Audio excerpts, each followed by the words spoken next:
Hello बच्चों, आइए इस प्रश्न को पढ़ते हैं। निम्नलिखित प्रश्नों के उत्तर दिए जो आपको थॉमसन मॉडल और रदरफोर्ड मॉडल में अंतर समझने में अच्छी तरीके से सहायक है। अन्य कारकों को नियत रखते हुए प्रयोग द्वारा यह पाया गया कि कम मोटाई टी के लिए मध्यम कोणों पर प्रकीर्णन अल्फा कणों की संख्या टी के अनुक्रमानुपातिक है। टी पर यह रैखिक निर्भरता क्या संकेत देती है? आइए इस प्रश्न की मुख्य अवधारणा की चर्चा करें।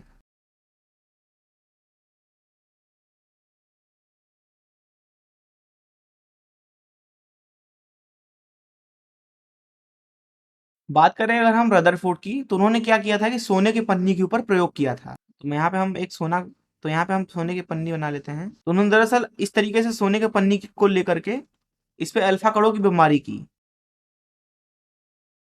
अब इस पे जब अल्फा कणों की बीमारी की, तो उन्होंने देखा कि जो अल्फा कण होते हैं वो दरअसल विचलित हो रहे हैं। कुछ अल्फा कण टकराने के बाद सीधे वापस आए, कुछ अल्फा कण कुछ इस तरीके से विचलित हुए भिन्न भिन्न कोणों पर। मान लीजिए थीटा बोल देते हैं उसको। अब जो ये अल्फा कण है वो थीटा कोण से विचलित हो क्यों रहे हैं?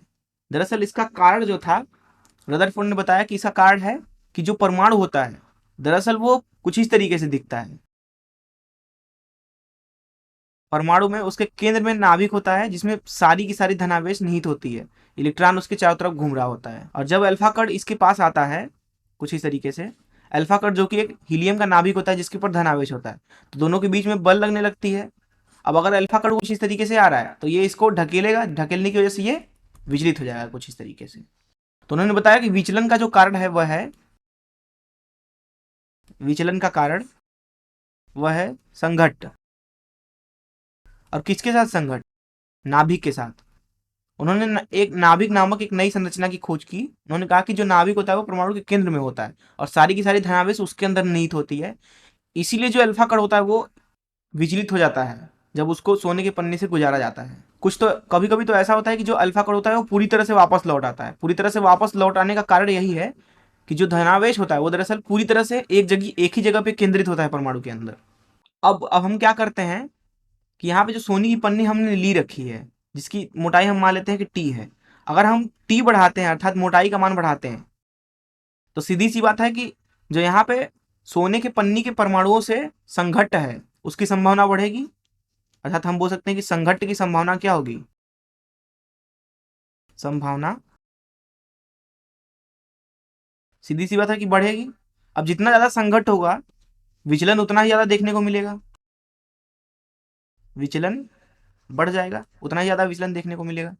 यही कारण कि यहाँ, तो अगर इस मुख्य उदाहरण से इस प्रश्न को हल करें, तो यहाँ इस प्रश्न में पूछा जा रहा था कि अन्य कारकों को नियत रखते हुए प्रयोग द्वारा यह पाया गया कि कम मोटाई टी के लिए मध्यम कोणों पर प्रकीर्णित अल्फा कणों की संख्या टी के अनुक्रमानुपातिक है। तो जैसा कि हमने मुख्य उदाहरण में बात किया कि अगर आप टी बढ़ाते हैं तो सीधी सी बात है कि संख्या बढ़ेगी प्रकीर्णित अल्फा कणों की। क्यों? क्योंकि संघट्ट भी बढ़ेंगे, क्योंकि संघट्ट भी बढ़ती है। प्रश्न में यही पूछा था कि टी पर यह रैखिक निर्भरता क्या संकेत देती है? वह यही संकेत देती है कि पन्नी के अंदर अर्थात सोने के जो पन्नी है उसके अंदर संघट्ट जो है वो बढ़ती जाएगी, और प्रकीर्णन जो है वो संघट्ट की वजह से हो रहा है। मैं आशा करता हूं कि आपको इस प्रश्न का हल जरूर समझ में आया होगा। धन्यवाद।